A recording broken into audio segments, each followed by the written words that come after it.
નમસ્કાર, હું રાજ. આપ જોઈ રહ્યા છો spark today news. Gujarat high court દ્વારા ન્યાયિક કામગીરી માટે અમલમાં મુકાયેલા નવા નિયમોના વિરોધમાં દાહોદ જિલ્લા વકીલ મંડળે તમામ કોર્ટ કાર્યવાહીથી અલિપ્ત રહી અચોક્કસ મુદ્દતની હડતાલ શરૂ કરી છે. હાઈકોર્ટના પરિપત્ર મુજબ કોર્ટના કામકાજમાં A4 સાઇઝના પેપર તેમજ નોટો, સન્સ, નોટો, સેરિફ અને લોહિત ગુજરાતી સહિતના નિર્ધારિત ફોન્ટનો ઉપયોગ ફરજિયાત કરવામાં આવ્યો છે.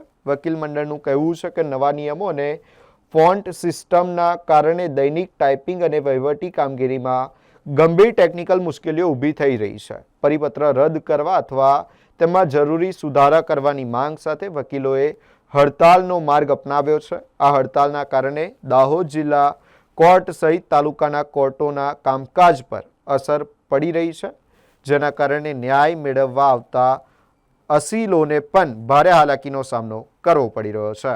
આજરોજ દાહોદ જિલ્લા અદાલતના તમામ એડવોકેટ્સ અને ગુજરાતના તમામ એડવોકેટ્સ મોટાભાગના એક હાઈકોર્ટના પરિપત્ર જે A4ના શિડ્યુલ મુજબ જે ટાઈપ કરી અને અરજીઓને બીજી દાવા અરજી, મિટિંગ અરજી, બધી જ અરજીઓ આપવાની વાત થઈ ગઈ હતી, જેનો અમલ થયો છે.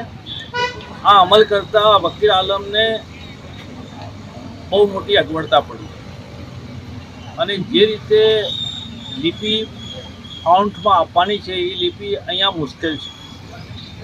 તો દાહોદ બહારના તમામ એડવોકેટ્સે આ પરિપત્રમાં સુધારો કરવા માટે અથવા એને મોડિફાય કે અત્યારમાં સસ્પેન્ડ રાખી એના માટેની રજૂઆત કરી ચીફ જસ્ટિસને અમે લેખિતમાં આવેદન આપેલું છે અને આજ રોજથી અમે બધા જ આપણા કોર્ટ કામગીરીથી અલિપ્ત રહ્યા છીએ.